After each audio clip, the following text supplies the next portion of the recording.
dans d'autres endroits.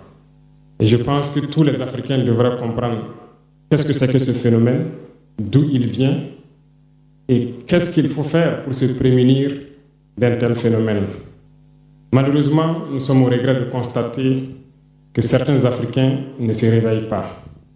Et ce que je veux dire, ma pensée à moi, mon analyse, c'est qu'il y a quelque chose qui vient sur l'Afrique de l'Ouest que j'ai appelé l'hiver noir. L'hiver noir arrive.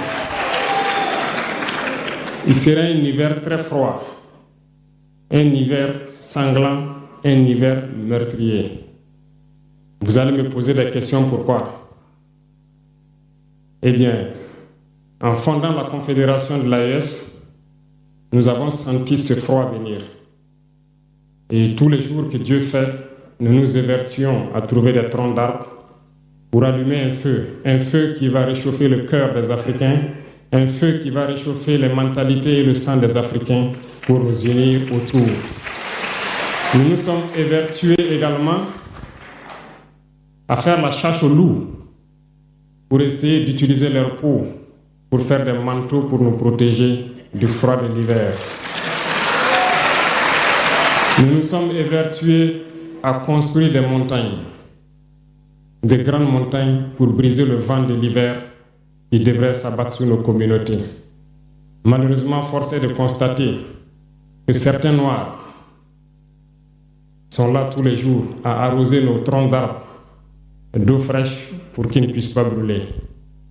Ils se transforment en loups ou font en sorte que nous, chasseurs de loups, nous ne puissions pas surprendre le loup. Lorsque nous voulons construire nos montagnes, ils brisent les cailloux pour que nous ne puissions pas arriver. Pourtant, l'hiver arrive. Et quand l'hiver viendra, devrions-nous permettre à ceux-là qui combattent de venir se protéger avec nos manteaux qu'on a confectionnés, avec les montagnes qu'on a construites pour nous protéger des vents, ou encore se réchauffer avec nous autour du feu. Telle est la question qu'il faut qu'on se pose. Qu'adviendra-t-il donc du panafricanisme quand l'hiver viendra?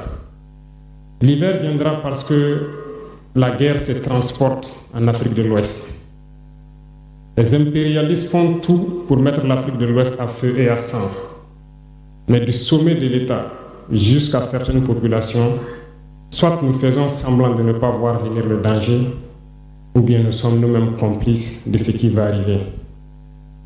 Le chaos pourrait s'installer. J'ai dit